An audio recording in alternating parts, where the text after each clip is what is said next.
नमस्कार। जे boss retail channel में आप सब व्यूअर्स का हार्दिक अभिनंदन।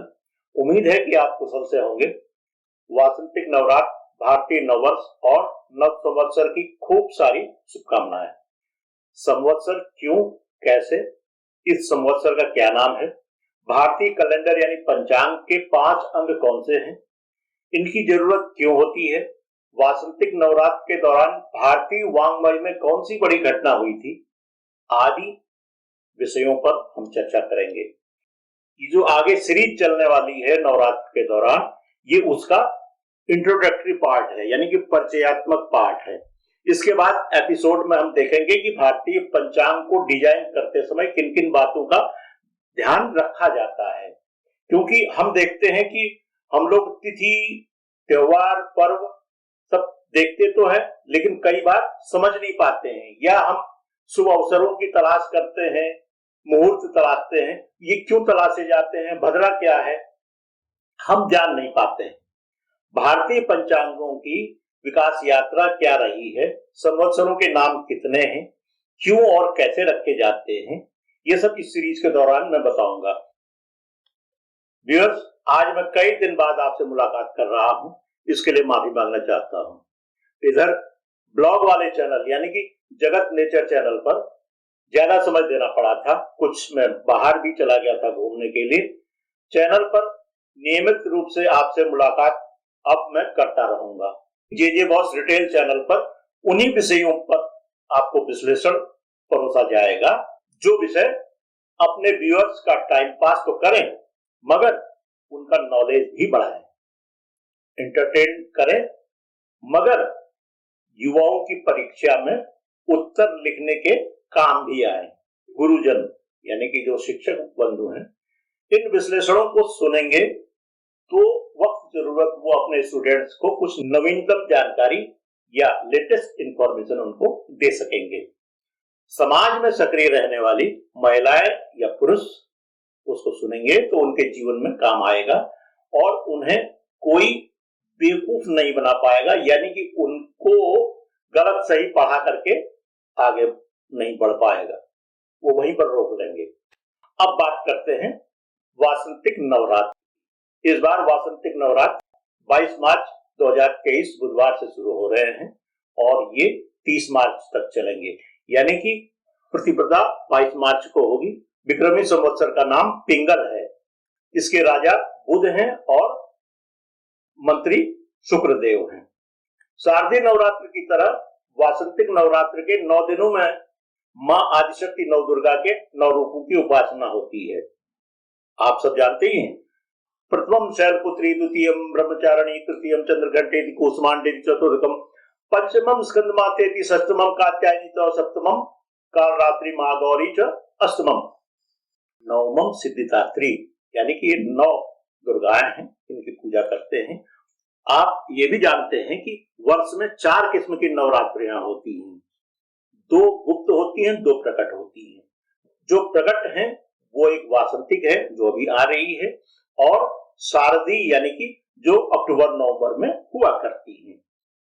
नवरात्र के अवसर पर हम सब लोग यानी कि जो सनातन धर्म को मानते हैं मंदिरों में जाते हैं और खूब पूजा आराधना होती है। नवरात्र के उपवास और पूजा विधि करीब करीब सभी जानते हैं और अपने ढंग से सब लोग कर लेते हैं। पूजा पद्धति पर हम अभी इसमें चर्चा नहीं करेंगे। कोई व्यक्ति अगर शास्त्र सम्मत यानी कि उनके पुरोहित द्वारा बताए गए तरीके से पूजा पाठ करने में अगर असमर्थ हो, या उसके पास समय का अभाव हो, या वो अशक्त व्यक्ति हो, तो अपनी सुविधा से वो देवी का स्मरण कर सकता है। मन चंगा तो कठौती में नंगा, ये कहा भी गया है। मानस पूजा का भी प्रावधान है, यानी कि आप मन में दीप जला सकते हैं, मन ही मन पुष्प अर्पित कर सकते हैं, मन में ही भोग लगा सकते हैं, और भगवान के लिए भाव होना आवश्यक है कि आप समझिए इतने में भगवान प्रसन्न हो जाते हैं। बाकी आप जितना कर सको वो कम है। सांसारिक रूप से जितना किया जाए वो न तो किसी को पूरी विधा मालूम है और न वो ज्यादा होता है, जितना कर सको वो कम है। इस नवरात्र यानी कि वासंतिक नवरात्र में वसंत ऋतु की जो ये नवरात्र है, इसमें नवमी तिथि को मर्यादा पुरुषोत्तम श्री राम प्रकट हुए थे। चैत्र शुक्ल पक्ष की नवमी तिथि है। अयोध्या में इस सृष्टि के पालनहार श्री हरि विष्णु का 7वां अवतार श्री राम के रूप में हुआ, यानी कि रामचंद्र जी के मैनिफेस्टेशन का दिन रामनवमी के नाम से जाना जाता है। रामचरितमानस के बालकांड में गोस्वामी तुलसीदास जी लिखते हैं, उन्होंने मर्यादा पुरुषोत्तम के जन्म के समय के लिए यानी उनके प्रकट के समय के लिए उस वातावरण या पर्यावरण का उल्लेख किया है। नवमी तिथि मधुमास पुनीता, शुक्ल पक्ष अभिजित हरिप्रीता, मध्य दिवस अति शीत न घामा, पावन काल लोक विश्रामा, यानी कि सभी लोग सुखी हो गए, विश्राम करने लगे। ये पावन काल था, बहुत न गर्म था न ठंडा था। ये वसंत ऋतु का ये मौसम है, यानी कि इसी मौसम में भय प्रकट कृपाला दीन दयाला आप सबको रामनवमी की बहुत बहुत शुभकामनाएं। अब बात करते हैं भारतीय पंचांग कैसे बने या बनते कैसे हैं, बनते समय किन बातों का ध्यान रखा जाता है। सबसे पहले यह जानते हैं कि प्रकृति की जिन निश्चित घटनाओं से मनुष्य का गहरा संबंध रहा है वो क्या है। वो 3 चीजें हैं। पहला है दिन रात यानी कि रात दिन, दूसरा है चंद्रमा की घटती बढ़ती कलाएं, तीसरा है ऋतुओं का चक्र।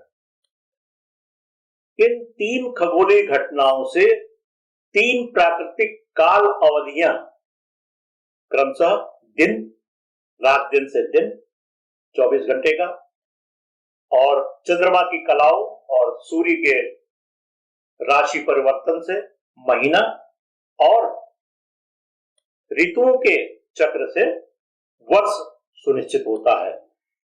इनमें से देखें तो रात दिन जो है सूर्य की गति पर आधारित है, इसमें चंद्रमा का कोई लेना देना नहीं है। लेकिन महीना जो है सूर्य और चंद्रमा दोनों की गतियों के आधार पर होता है। चंद्रमास वाले वो चंद्रमा की गति से महीना मनाते हैं, और सौर मास वाले वो सूर्य के राशि परिवर्तन से सौर मास मनाते हैं। चूंकि इन मासों के नाम नक्षत्रों के आधार पर पड़े हैं, तो सौर मास में भी वही नक्षत्रों के नाम ही अपनाए गए हैं। अब कुल मिलाकर हम देखें तो चंद्रमास में 30 तिथियां होती हैं, 15 कृष्ण पक्ष की और 15 शुक्ल पक्ष की, तो 1 महीना हो जाता है। इनमें से सबसे छोटी कालावधि दिन है, यानी कि 24 घंटे का समय है। इसलिए समय की आधारभूत इकाई जो है दिन को ही माना जाता है। इससे हम समझें, एक सौर वर्ष, एक सोलर ईयर जो है 365 दिन दशमलव 2422 सौर दिन के बराबर होता है, और एक चंद्रमास, एक चांद्रमास जो है 29 दिन दशमलव 53,079 सौर दिन के बराबर होता है। तो यानी कि हम मोटा मोटा ये कहें तो 29.5 दिन में एक चंद्रमास पूरा हो जाता है। सौर वर्ष में कितने चंद्रमास हैं, तो ये कहें तो 12 चंद्रमास तो पूरे होते हैं, और 0.36827 यानी कि 1/3 चंद्रमास और होता है।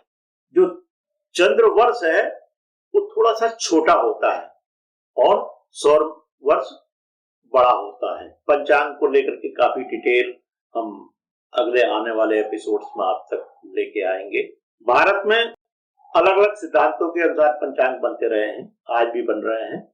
इन पंचांगों में कई तरह की त्रुटियां रही हैं, इसीलिए भारत सरकार ने डॉक्टर मेघनाथ साहा के नेतृत्व में एक राष्ट्रीय पंचांग बनाने का प्रयास किया था। उस समिति ने ये जो पंचांग तैयार किया, इसे 22 मार्च 1957 तदनुसार 1 मार्च 1889 शक से लागू, शक संवत है उसे लागू किया गया, और एक विश्व कैलेंडर भी बनाने का प्रयास चल रहा है, अभी वो लागू नहीं हो पाया है। अब आज का वीडियो खत्म करने का समय आ रहा है। ये प्रयास मेरा अच्छा लगा हो तो कृपया इसे लाइक करें, शेयर करें और इसके बाद इनकी डिटेल जानकारी 3-4 एपिसोड्स में और होगी। इन्हीं शब्दों के साथ आज वीडियो को समाप्त करने की इजाजत दें और जिन व्यूअर्स ने अब तक जे बॉस रिटेल को अभी तक सब्सक्राइब नहीं किया है, कृपया सब्सक्राइब कर लें। बहुत बहुत धन्यवाद। व्यस्त रहें, मस्त रहें। नमस्कार।